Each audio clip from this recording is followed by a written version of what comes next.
నమస్తే, నేను మీ ఎంఏ నాయుడు. జై భీమరావు భారత పార్టీ అధ్యక్షులు, మాజీ న్యాయమూర్తి జడా శ్రవణ్ కుమార్. ఇవి రెండు తెలుగు రాష్ట్రాల్లో పరిచయం అక్కర్లేని పేరు. ఎందుకనంటే ఆయన ఒక సంచలనం. ఆయన మాటలు తోటలా పేలుతూ ఉంటాయి. ఆయనకి ఎప్పుడు కూడా అధికారం కోసమో ఒక డబ్బు కోసమో ఆయన జీవితం ఎప్పుడు కొనసాగలేదు. అది ఎందుకనంటే అతను ఒక అధికార పార్టీ వైపు ఉండేటప్పుడే అతను ప్రతిపక్షాన్ని పాత్ర భుజానికి ఎత్తుకుంటారు. రాష్ట్రం గురించే కాదు, పేదవాడు ఎక్కడైనా నష్టపోతూ ఉన్నానంటే నేనున్నాను అని ఒక భుజం తట్టి ముందుకు వెళ్తూ ఉంటారు జడా శ్రవణ్ కుమార్. నిజంగా ఆయన ఆలోచన విధానాలు చూస్తూ ఉంటే అందరూ కూడా మైండ్ బ్లోయింగ్ అయిపోతూ ఉంటుంది. ఎందుకంటే ఒక గతంలో కూడా వైఎస్ఆర్ కాంగ్రెస్ పార్టీ అధికారంలో ఉన్నప్పుడు కూడా ఒక్క తెలుగుదేశం పార్టీ నాయకులు కానీ ఒక్క కార్యకర్త పోస్ట్ చేయాలన్నా సరే ఆ ప్రభుత్వంలో ప్రతి ఒక్కరూ భయపడేవారు.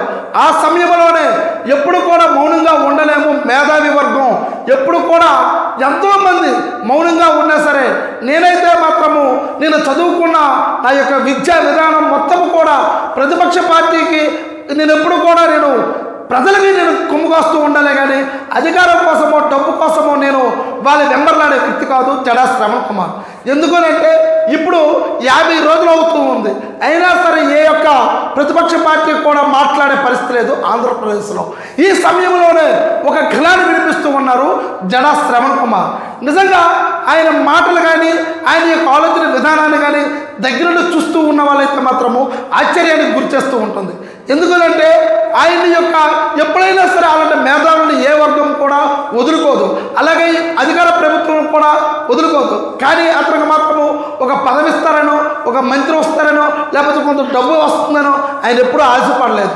నేను అధికార పార్టీకి నేను కూడా కొమ్ము కాస్తే ప్రజాపక్షాన్ని ఎవరు గలం వినిపిస్తారని అతను ఎప్పుడు కూడా ఆయన ఆలోచన విధానం కూడా అలాగే ఉంటుంది.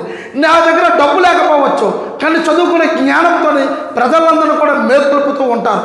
కానీ జడా శ్రవణ్ కుమార్ గారు గతంలో కూడా వైఎస్ఆర్ కాంగ్రెస్ పార్టీ అధికారంలో ఉన్నప్పుడు ఎవరు కూడా మాట్లాడే పరిస్థితులు లేని సమయంలోనే అతను రాష్ట్రాన్ని భుజాన్ని ఎత్తుకొని ఈరోజు కూటమి ప్రభుత్వంలో చాలామంది ఈరోజు ఎమ్మెల్యేలు మంత్రులుగా ఉన్నారు అంటే నిజంగా మనం చెప్పుకోవాలనుకుంది జడా శ్రవణ్ కుమార్ యొక్క వాయిసే.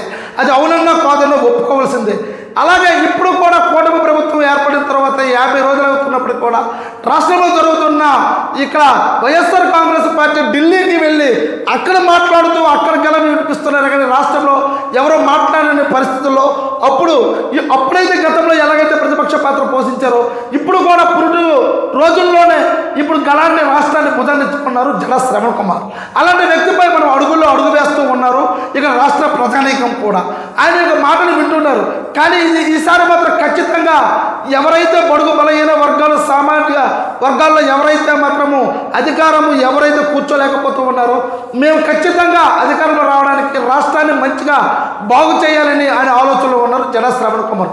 ఎప్పటికైనా సరే ఆయన అడుగుల్లో మనమందరం కూడా అడుగులు వేస్తూ అతని మాటలను కూడా ఖచ్చితంగా ఒక చేతకంతనంగా తీసుకోకుండా రాబోతున్న రోజుల్లో మనం ఏ విధంగా అయితే మాత్రం రాష్ట్రంలో జడా శ్రవణ్ కుమార్ ఈరోజు వాయిస్ ఇస్తూ ఉన్నారో రాష్ట్రానికి, ఆ విధంగానే అందరూ కూడా ఆయనకి ప్రతి ఒక్కరు కూడా ఆశీర్వదించి అతనితో పాటు ప్రతి ఒక్కరు కూడా సహకరిస్తే అతని జ్ఞానాన్ని రాష్ట్రానికి చాలా అవసరం. అది అందరికీ తెలిసిన విషయమే, కానీ ఎవరు కూడా అతనితో ఒకసారి మాట్లాడితేనే తెలుస్తూ ఉంటుంది.